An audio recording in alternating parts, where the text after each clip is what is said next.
네, 안녕하세요. 저는 산업경영공학부 1, 2학번 정지혜라고 합니다. 제가 여러분께 오늘 이야기 드릴 것의 주제는 효과적인 필기와 암기 방법에 대한 건데요.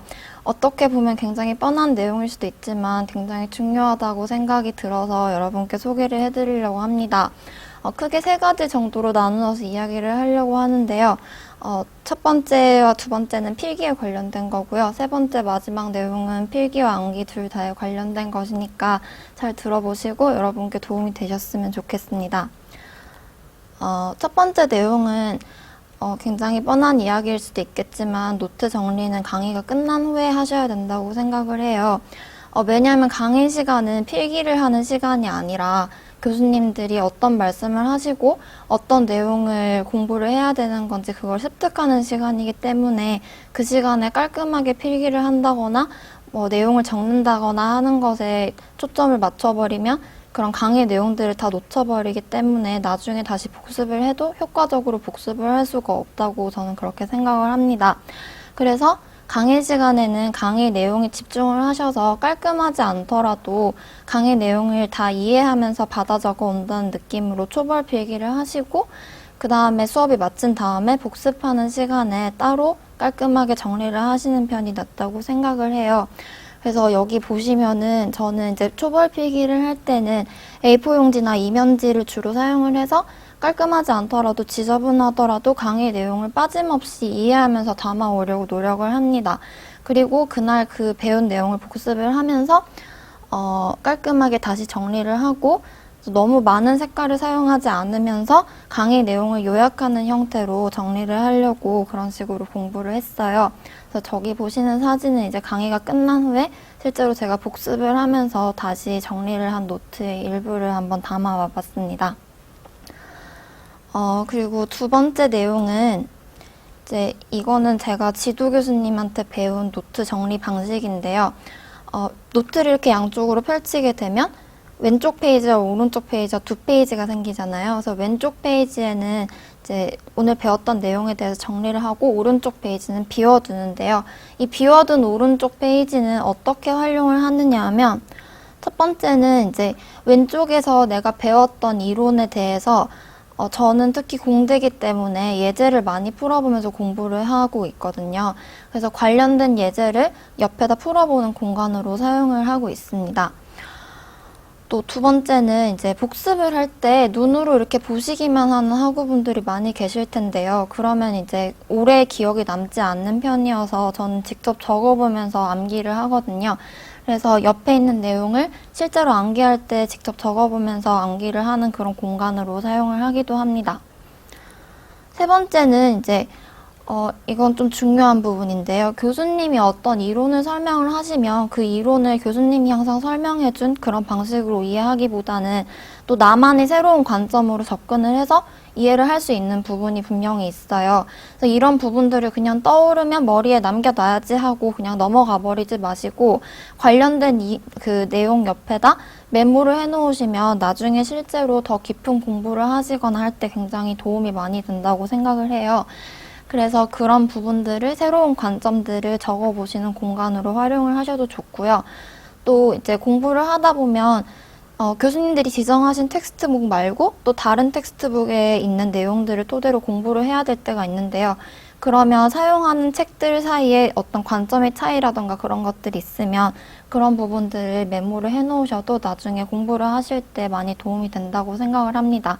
그래서 이런 부분들을 오른쪽에 빈 페이지에다가 메모를 해놓으시면 나중에 복습하실 때 도움이 많이 된다고 생각을 해요. 그리고 마지막으로는 이제 이전 강의에서 혹시나 누락된 내용들이 있으면 보통 학우분들이 이제 포스트잇을 사용을 하셔서 적고 이제 거기다 붙여 놓으시는데 그러면 분실의 위험도 많고 그 뒤에 붙여진 포스트잇을 붙인 자리에 있는 필기는 눈에 또 잘 안 들어오기 때문에 비어져 있는 옆에 있는 이런 부분에다가 누락된 내용을 보충하는 방향으로 그런 식으로 필기를 하셔도 좋다고 생각을 합니다. 그래서 이렇게 오른쪽 비워둔 페이지를 활용하는 내용에 대해서 설명을 드렸고요. 이제 마지막으로는 이제 필기와 암기 둘 다에 대한 내용인데요. 제가 생각하기에 필기 노트를 정리하는 거는 단순히 강의를 요약하는 것이 아니라 어떤 내용을 내가 이해하기 편한 방식으로 새로운 방향으로 설명을 해주는 새로운 책을 제작하는 작업이라고 저는 그렇게 생각을 해요. 그래서 여러분이 이 책을 제작을 하실 때 내용을 적절한 양으로 끊어서 목차 구성을 할 수 있도록, 그러니까 같은 페이지에 들어간 내용들은 하나의 어떤 공통된 소주제를 가질 수 있도록 내용을 적절히 끊어서 필기를 하는 방식으로 저는 필기를 해요. 그러면 이제 거기에다가 소제목을 항상 붙여주시는 그런 습관을 들이시면 좋은데요. 그렇게 하면 이제 노트 한 페이지가 어떻게 보면 책의 소단원 한 개라고 보실 수 있어요. 그럼 이런 식으로 필기를 다 해놓으시면 나중에 시험 공부를 하실 때 여기 보시는 대로 대단원들이랑 그 밑에 있는 작은 페이지들, 그러니까 책으로 치면 소단원으로 구성이 되는 필기를 만드실 수 있는데, 이런 필기를 바탕으로 제가 뭐 시험 범위를 암기를 하려고 한다 하면 고등학생 때 물론 마찬가지로 시험 범위가 굉장히 많으셨겠지만 대학교 전공 시험 범위는 항상 되게 상상을 초월할 만큼 많을 때가 많거든요. 그래서 이 범위들을 전부 다 외우시기에 그냥 무작정 외우시면은 굉장히 나중에 뒤죽박죽이 되고 기억해내기도 어려워서 제가 사용하는 암기 방식이 이런 식으로 단원을 구성을 해서 이 각 단원들 사이의 관계를 일단 파악을 하는 게 제가 암기를 하는 방식입니다. 그래서 어떤 관계를 파악을 해야 하느냐면 이게 만약에 이번 시험 범위 전체를 나타내는 그림이라고 하면 첫 번째는 대단원들 사이에 어떤 관계가 있는지를 파악을 하셔야 돼요. 그래서 이번 범위는 왜 이렇게 크게 세 챕터로 나뉠 수 있는지, 혹은 이 세 챕터들이 왜 이런 선후 관계를 가지고 여러분께 제시가 되는 건지, 또 예를 들어서 소단원 뭐 2-4가 왜 대단원 2번에 포함이 되는 그런 포함 관계를 가지는지, 또는 소단원들 사이에 또 왜 이런 선후 관계를 가지는지, 그런 관계들을 파악을 해 놓으시면 소단원 내에 있는 자세한 내용을 외우시는 거는 이런 관계를 다 파악하신 후에야 하실 일이에요. 그래서 예를 들어서 여기 챕터 3 쪽에 보면 제가 예시를 들어놨는데요. 만약에 챕터 3이 어떤 이론에 대해서 설명하는 커다란 단원이라고 하면 챕터 3-1은 보통은 선행 개념, 그러니까 이 이론을 이해하기 위해서 어떤 개념을 선행적으로 가지고 있어야 되는지를 설명하는 내용들이 대다수고요. 3-2에서 주요 이론을 설명한 후에 이 이론에 대한 증명을 그 다음에 이제 제시를 하고 맨 마지막으로는 이 이론을 어떤 사례에 응용할 수 있느냐, 그런 식으로 제시가 되는, 이게 되게 전형적인 방식입니다.